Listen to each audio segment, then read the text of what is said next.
This video is brought to you by Raycon. Click the link in the description to get 15% off their everyday E25 wireless earbuds. Stay tuned for more details. I apologize in advance if this video seems unsure of itself. This is a topic I've always had a hard time explaining myself on, and I'd be really appreciative if you could bear with me. I have a complicated relationship with most platformers. Not talking collectathons here, I'm talking point A to point B platformers. I so frequently either bounce off of them or end up complaining about them. Mega Man 11? Never finished it, didn't really care. Super Mario 3D Worlds? Had some good ideas, but it was pretty bland. Donkey Kong Country Tropical Freeze? Oh boy, I'll rot in hell for this one. It was kinda fun in the moment, but I eventually forgot everything except the cool level set pieces and just can't get past more than a few levels on repeat playthroughs. Here's the rub. I have never been able to explain why. I just don't know. I really have no passion for these games at all. I don't want to play them or even think about them, but I don't necessarily think they're bad. A lot of them are fun to play in the moment. I just never find myself ruminating on my experience in any meaningful way. There are some platformers I do like. Crash Bandicoot is really addictive, Celeste is one of my favorite games in recent memory, and if you held me at gunpoint, Klonoa 2 would be my favorite game of all time. Why do I love these games and not these?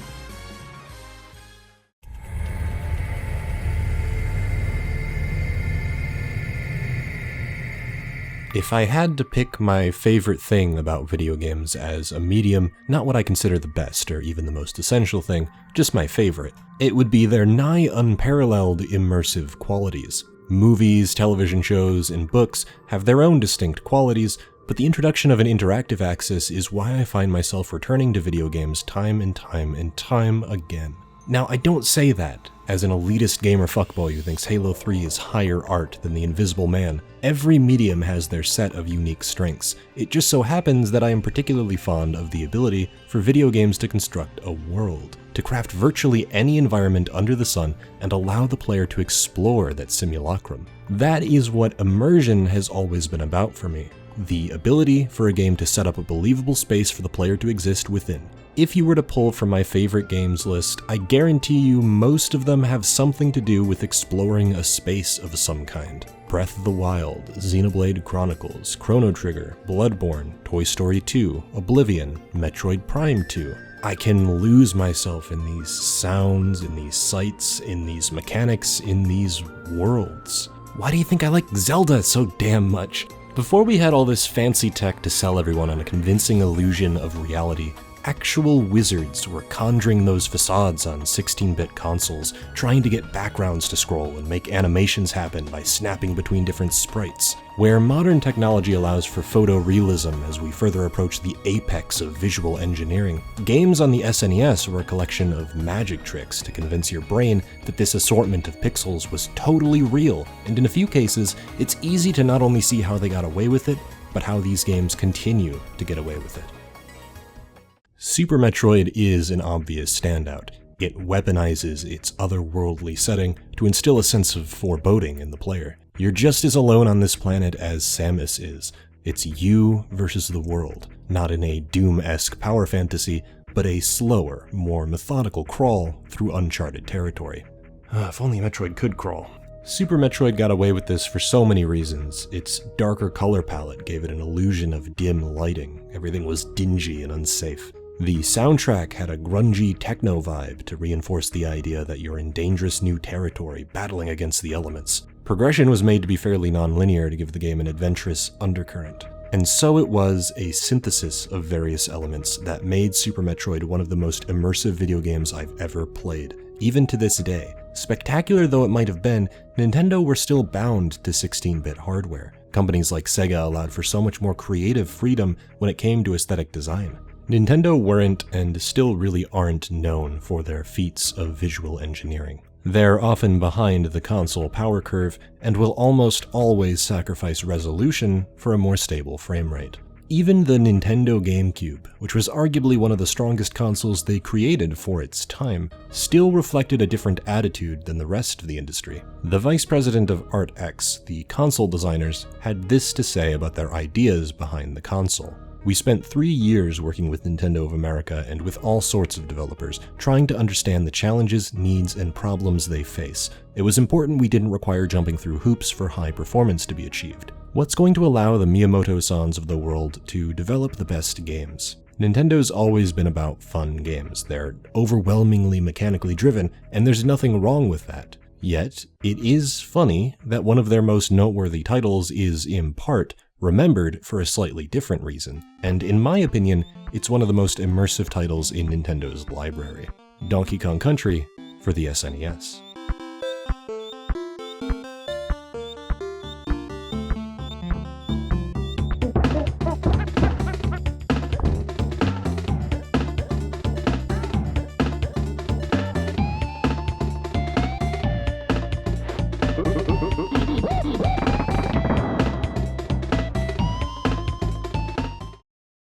Ask anyone what Donkey Kong Country is best known for, and aside from the obvious it's a fun platformer, I guarantee they'll also give you an answer relating to its graphical quality. Nintendo, interested in Rareware's advanced computer graphics technology, quickly bought half of the company in the hopes that they'd make a game for them that would rival Sega's Aladdin. They were sort of admitting that they needed a heavy hitter to help them compete with the upcoming PlayStation and Sega CD.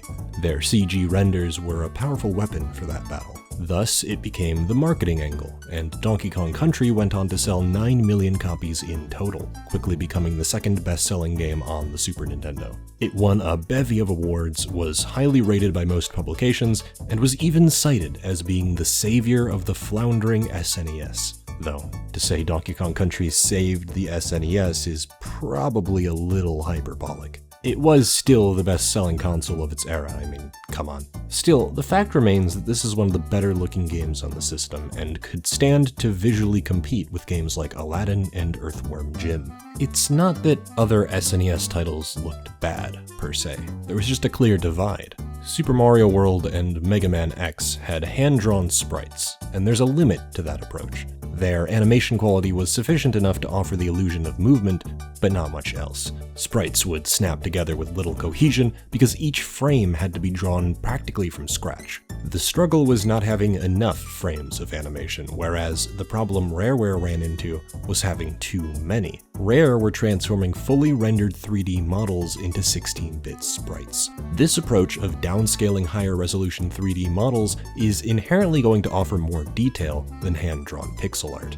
DKC has so many more frames of animation to work with when directly compared to other SNES offerings, and it helps to sell that illusion more convincingly. In fact, it had so many more frames to work with that they had to start cutting those frames out so that DK and Diddy didn't crawl across the screen at a snail's pace. It simulates a truly gorgeous day-night cycle using color gradients with accompanying weather effects to give each stage a more dynamic look, and an expert handling of background line scrolling to give the player a more convincing sense of movement. All of this was pretty standout for the time, at least on Nintendo hardware. Obviously, these techniques were a result of technical limitations, but as someone coming into the game fresh, I was impressed by DKC's impeccable ability to sell any type of atmosphere, whether you're running across the treetops of a lush jungle.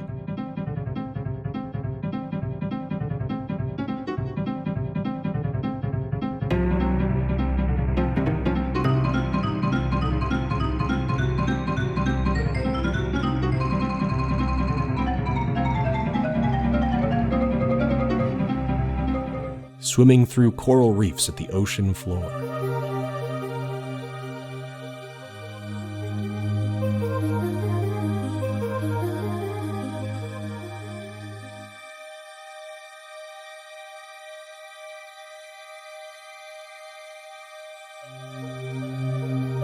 Riding a minecart through a perilous mine shaft.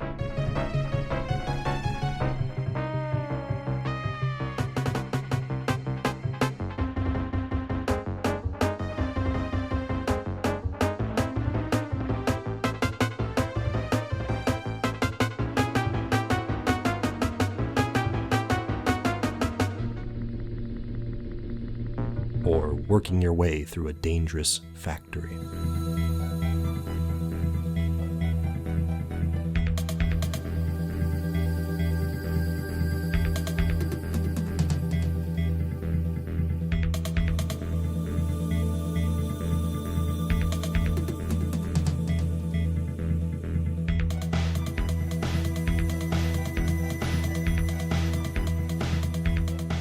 David Wise and Evelyn Novakovic handled the composition, and there was a clear focus on setting a specific mood. DK Island Swing has 23 seconds of crickets and birds chirping, backed by a set of bongos steadily rising in volume.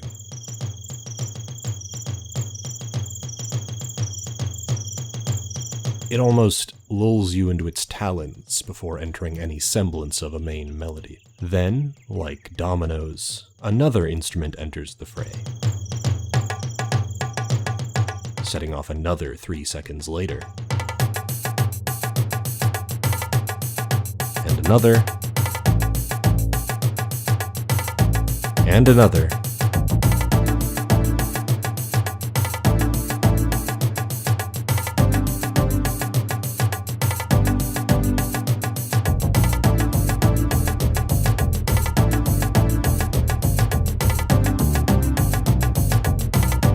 Until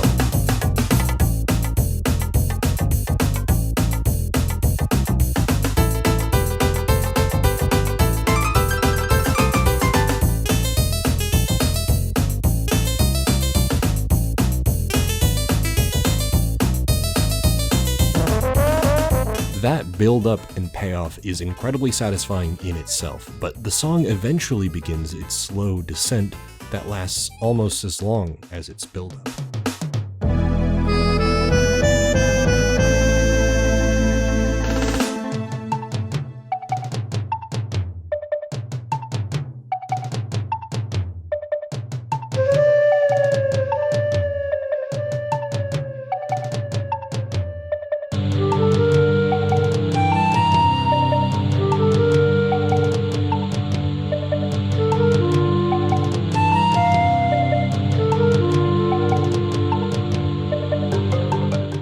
Slower, with less instruments involved all at once, and contrasts the upbeat energy that only just trickled through your ears. Not every song has such a dramatic journey, but what matters is that they all have sufficient build-ups that draw you into the song just as much as they draw you into the level. They often reflect your play experience. Minecart Madness is more chaotic, with abrupt changes in pitch and volume, and seemingly random melody shifts. It does a pretty good job emulating what you'll be going through in the level, quickly reacting to incoming obstacles at an irregular frequency. Aquatic Ambience, as the name suggests, is the most calming song in the game. It has a slower pace and mixes in some string instruments to give it a more serene tone. You're encouraged to take your time and absorb your surroundings. You could even say that the harsher industrial clangs you can faintly hear are a reminder that, up above the water, the Kremlings are wreaking havoc. These water levels are only a short reprieve from the evil above. It startles me just how easy it is to apply that feeling to my own life right now. A series of distractions meant to keep me sane, with subtle reminders that bad things are happening all around me. Aquatic Ambience is the song I listen to the most, usually to calm myself down. There's almost a healing quality to its steady progression. Doesn't matter where I am or what I'm doing, Aquatic Ambience is powerful. Do yourself a favor if you're listening to these songs outside of the game, seek out the restored versions on YouTube. They're the highest quality versions out there, recreated with the same instruments, but recorded in much higher quality than the SNES could output.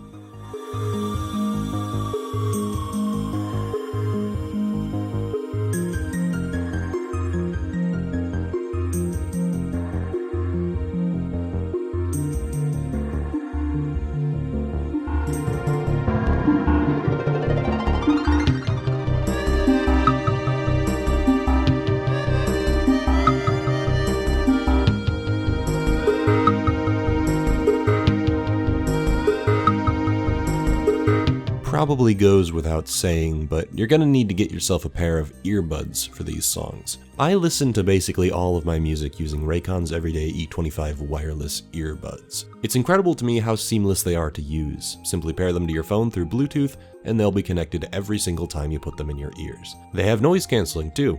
Helps to really lose yourself in these godlike songs when you can't hear dogs barking, or your roommates fighting, or everyone screaming bloody murder out your window as the world catapults towards its inevitable collapse. I have these things attached at the hip in their neat carrying case that doubles as a charger while I work out, cook, and waste the day away lying in bed. They're half the price of other premium wireless earbuds, come in an assortment of neat colors, and if you click the link in the description, you'll get 15% off your first order. BuyRaycon.com/KingK will once again get you 15% off your first order. No joke, these are probably the best earbuds I've had the pleasure of using. Now, if you'll excuse me, I feel a primal urge welling up inside me.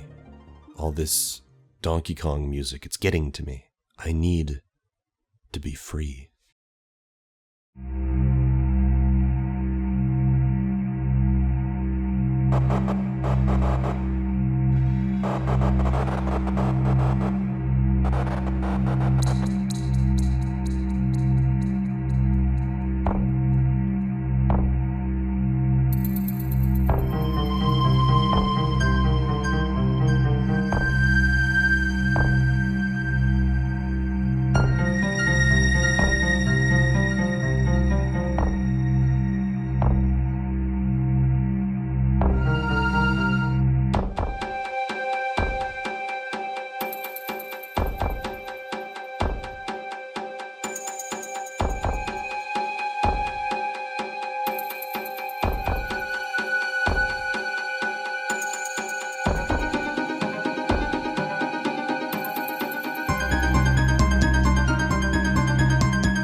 Mario games are fun to play in the moment, with catchy tunes that invade your mind space, but they don't really need to provide much context as to what's going on. There will often be a threadbare backdrop to contextualize why the adventure is happening. Mario needs to stop Bowser to save the princess. From that point, you bounce from level to level, taking on platforming challenges as they come. It's been hard for me to explain why this has never really clicked with me. I've tried playing Mario 3 so many times over the years, and I always end up dropping it. Something about it is so primitive. It was an NES platformer, so that makes sense. But so many other games took after this style of create levels and think about the rest later. For a long time, I've never really known how to explain this. I'd play Super Mario 3D Land or World and just have to conclude that something is wrong. Those games don't grab me. Is it because of their lack of story? Is it their restrictive controls, level design? Donkey Kong Country may have taught me what the problem is. Every level of DK Island isn't just a series of obstacles set up by the designers, they're also the clear next step in a journey across an island. Mario games always have a hub world, but the moment I enter a level, it strikes me as artificial. Everything I'm seeing, interacting with, it's all a construct to get me to jump around. Donkey Kong Country's approach is to make a series of levels that aren't mere constructs. Platforms don't simply float in the air, they're made out of mountains, trees, minecarts, caves, factories. Each level might be a test of your platforming ability, but it's also another piece of DK's island. It's his home, a place he effortlessly swings through in pursuit of the Kremlings. It's a more meaningful adventure than what I'd find in, say, a Mega Man game, where you go from level to level to level. There's some really good art direction in the Mega Man games, and there's always some bangin' music, but it's hard to shake the fact that it was a meticulously designed obstacle course first,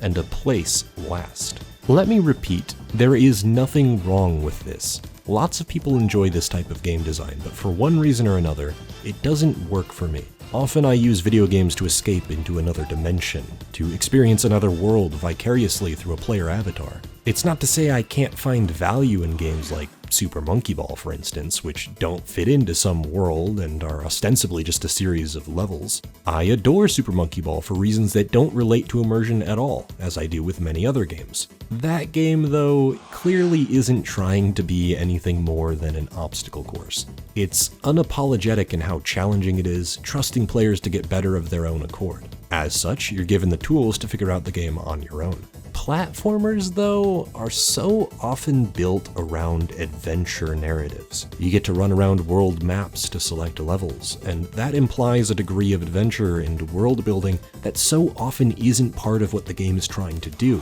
and yet the suggestion of a grand adventure through an entire world is nevertheless present. A world that is too often extremely welcoming. Nothing takes me out of a game more than an easy adventure with no incentive to master its mechanics. Mario games are meant to be accessible, so that makes perfect sense, but not only is there never anything to keep me hooked, there's never anything to keep me coming back. You consume the level and spit it back out. That's as far as the exchange between player and game goes. That's why I so often harp on about immersion in my Mario games, to the dismay of my commenters. Immersion is a strength Donkey Kong Country flaunts not just in its aesthetic elements. After all, immersion is a synthesis of interactive and passive attributes. Difficulty and mastery are important immersive qualities. In DKC, there's a focus placed on a set of fairly difficult levels that would hopefully keep the player from steamrolling through the game in a single day. Rareware certainly knew what they were doing on this front, coming off games like Battletoads. It's a pretty short game if you know what you're doing, but there are also a buttload of bonus barrels, bananas, Kong letters, and animal tokens to find throughout the world. Cranky even encourages the player to find all of the secrets and beat the game in under an hour. It's a design philosophy meant to increase its inherent replay value, and as a result, I don't often find myself being taken out of the experience by way of padding. Its stage design plays into a wonderful sense of flow. Enemies and obstacles are arranged in such a way that you can barrel through them while maintaining your rhythm. Rolling into enemies will increase your speed, and if you roll into multiple at once, you'll shoot through these levels like a bullet. Some enemies can tank your roll, some can't be bounced on, and some need to be avoided entirely. You're asked to produce an answer on the fly, in tune with the rhythm they've set up for you in each level. They pair this with your ability to delay a jump when rolling off the edge of a platform, which can score you a lot more distance and maintain your speed. Though I will say the player isn't taught this particularly well. I only figured out you could do it when I watched other people play the game, and it's often required to reach secrets. I'm sure this stuff was in the manual, but my point is, the game itself gives little indication that you can even do this, and conventional game design wisdom would never intentionally throw you off the edge of a cliff like that. Barrel cannons are some of the most important level gimmicks for producing that unique rhythm. When you're first introduced to them, they carry you through the level at an intense pace, shooting you from barrel to barrel. Later levels will ask you to start timing your shots with moving and rotating barrels, as they slowly ramp up in speed and intensity. If you know the level well enough, you can time these shots to rip through it at a breakneck pace. DK and Diddy have different abilities, and you can switch between them on the fly. The catch is that if either of them is hit, they disappear until you find another Kong barrel. DK can pound the ground to find secrets, throw barrels much farther, and he's overall tough enough to deal with most enemies no problem. This comes at the cost of him being much slower than Diddy, who can run and jump much faster, at the cost of being completely unable to kill several strong Kremlings. Snow Barrel Blast is a great example of what you can expect to deal with. You've had a lot of experience with barrel cannons up to this point, so the twist this time is that they'll be rotating at various speeds. You have to contend with these sections alongside some regular platforming on icy terrain. This section, where you can roll through a line of beavers and then jump on a vulture afterwards, is a good illustration of that sense of rhythm. You could always jump on the beavers individually for a safer approach, but it will never be as fast or as fluid as rolling into them and timing your jump correctly. It reminds me of Sonic in that regard, where you can technically take each level at a snail's pace to avoid hitting enemies or running into obstacles, but it's often less fun than curling up into a ball and finding the most optimal way to maintain your speed. You'll probably want to use Diddy for this section, but you might also want to be a little more conservative about who you place in front. After all, one hit and the partner's gone until you get another Kong barrel. You better be sure you know exactly where and when to switch and be deft enough to avoid taking damage. Essentially, DKC has a bit of a learning curve. In some ways, it feels like one of the most un-Nintendo games ever produced. I wonder why.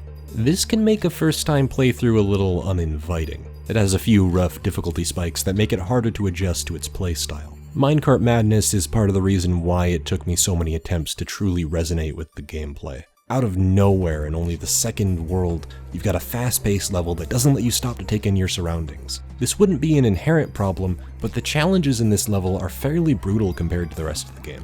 It wouldn't feel out of place in the final world. I'd even go as far as to say the minecart level in the final world isn't even as tough as Minecart Madness. You have to make so many precise jumps all at once, and there's even a fake-out Kremling right at the very end, meant to catch unsuspecting players off guard. This actually happens in a few other levels later on, exacerbating this game's camera issues. While most of the time you can see what's ahead of you fairly easily, there are several instances where you can't see what you're doing, usually when you have to look at something below you. Unlike other platformers, where you can hold the directional buttons to tilt the camera vertically, Donkey Kong Country wrenches control of its camera out of the player's hands. In levels like the aforementioned Snow Barrel Blast, trying to see anything below you is next to impossible. Poison Pond might have the worst visibility in the entire game, with fast-moving fish and spiked tires that constantly blindside you. Admittedly, those are minor problems at best. Not only do they show up in a few levels, they start to vanish the more familiar you are with the level design. Could that be considered trial and error? Sure. But I can more easily move past that since you're supposed to learn these levels inside and out. Classic Sonic has pretty much the exact same visibility issue, arguably with more frequency than DKC, but I continue to enjoy those games because they encourage you to keep playing and get better. That reward of knowing exactly what's around the corner and dodging it to maintain your speed is too great to get bogged down in all the problems that come before that point. I still think it's an issue worth addressing though, especially since the boss fights don't benefit from repeat playthroughs in the same way. They're pretty damn easy no matter your skill level. You have a giant bee with invulnerability phases, a vulture that shoots nuts at you, a jumping beaver, oh boy, and an enemy gauntlet. There are also 2 slots taken up by the same boss, only with additional attacks. Due to the way saving works, you'll often be forced to fight these bosses multiple times if you get a game over, and you probably will get a game over several times. This can quickly compound their issues. There just isn't a lot going on here besides extremely basic pattern recognition. These are some hefty anticlimaxes for each world, and always felt like a boring formality. King K. Rool, the bastard who stole my username, is the best boss on offer here, though that's not exactly saying much. He's got a few curveballs here and there that might throw you off. The way he jumps around at the end got me a few times, and avoiding the cannonballs was sufficiently challenging, but I wouldn't exactly call him an expert boss for a Donkey Kong Country game. A large portion of the fight is spent with the player just waiting around, so there's nothing further to learn or improve on. All you'll ever do in future playthroughs is maybe optimize your jump to hit him in the head as soon as he throws the crown? Maybe? Who am I kidding? He's pretty much as rudimentary as the others in that regard. Cool music though. Also, I might have fallen for his fake out, and I got really mad.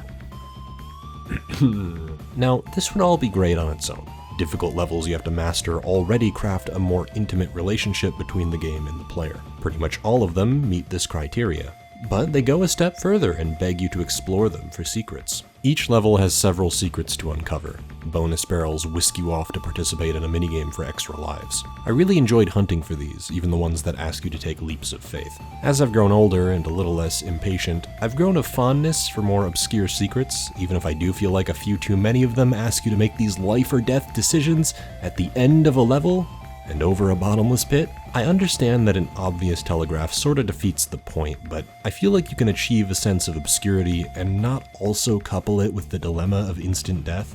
Many of the bonus barrels are hidden off-screen in safe corners of the map. Some of them are more obvious, but ask you how to get there instead. This can mean luring an enemy to that location and jumping on its head, or carrying your animal buddy throughout the stage. It feels more fulfilling to get to the end of Snow Barrel Blast with Espresso and land in a bonus barrel than it is to take a leap of faith and maybe reap the rewards. I really like how the animal buddies act as both power-ups to change up the gameplay every once in a while, and keys to secret Kong letters or bonus barrels. Carrying them to the end of a level is a lot harder than it sounds, and you're often rewarded for your efforts in some way. Winky gives you incredible jump height and the ability to kill bees. Espresso can run fast and glide across the stage. Rambi can pile drive through enemies and secret walls, and On Guard gives you the ability to attack enemies underwater, at the cost of him being the hardest animal buddy to find. While they function almost identically to a mushroom or fireflower, their rarity makes it even more fun to find them in each level. Their bonus rooms make good use of their abilities, hiding the most points in secret locations you can only find when you've mastered how each buddy works. Unfortunately, these bonus rooms are the only competent ones on offer. See, while finding bonus rooms is mostly fun, what's waiting for you on the other side is usually not. You've got a few easy slot minigames, some memory matches, jumping on claptraps a bunch, and whatever this is, where you spell out a word, except the letters flash in order, so even the most basic of spelling challenges is taken away from you. You're almost always going to be repeating the exact same boring minigame with your reward feeding back into your lives counter. Every single time. Getting lives isn't inherently a boring reward, since as I mentioned before, this game can get pretty difficult, and I got quite a few game overs. I actually kinda like doing the Animal Buddy minigames, where there are hidden multipliers to encourage you to play to each buddy's strengths. But when they're just another way to get lives, existing alongside a plethora of shorter and easier ways to collect them, ones that don't force you back to the last checkpoint, it's hard to ever fully enjoy myself in them. What happens when you've mastered the game? You're just gonna have a stockpile of lives at your disposal that you'll never even need anyway. So then if you don't need lives, where does that leave the actual minigames? They're repetitive, simple, and pointless. As a result, when I replay the game, I don't really feel the need to go after all of these secrets. Counterintuitive though it might seem, I still think the act of searching for these barrels is its own reward. Poking and prodding the various walls and floors is part of the learning process. It's part of the affirmation that what you're exploring is an authentic virtual space. Exploration is the final piece to the immersive puzzle. You have gorgeous levels to soak in, difficulty to make you appreciate them, and exploration that allows you to savor them. Donkey Kong Country, then, flawed as it is, truly feels like an adventure. It's a far more compelling game than one which is more mechanically well-rounded. There's no doubt in my mind that Super Mario 3D World is a more mechanically polished experience than Donkey Kong Country. Secrets are fun to go after, they're well placed, there aren't any leaps of faith, no cheap moments to con you out of a life, and no strange difficulty spikes. Mario level design is practically a science at this point, and yet it doesn't change the fact that science is cold and calculated. I'm drawn to games like Donkey Kong Country, games that have far more visible flaws and yet achieve something more ambitious than your everyday platformer. For as many problems as Donkey Kong Country might have when considered as a generic platformer, when considered as an immersive adventure, I would say it's a success. That base experience, standard and routine as it might often feel, is rewarding. Learning each level's rhythm and mastering them inside and out, while fully immersed in its synthesis of interactive and non-interactive design, is oddly relaxing. Though the game never offered me much extrinsically, I have nevertheless taken it all in. I know DK Island, and I'd like to revisit it sometime. As stressful as this game once was for me, it now feels like a stress reliever. I can just lose myself in it all. Perhaps none of this makes any sense. Platformers are platformers. They're fun because they're challenging obstacle courses. Only their control and level design should matter, right? I'm not even sure I fully understand why most traditional platformers feel so soulless to me. You're welcome to give me your own hypothesis in the comments. I'll be paying extra close attention to this comment section, so let's get a good discussion going. Whatever the case, Donkey Kong Country is a traditional platformer that utterly captivated me where others didn't. There has to be some reason for it. Maybe this was part of that answer.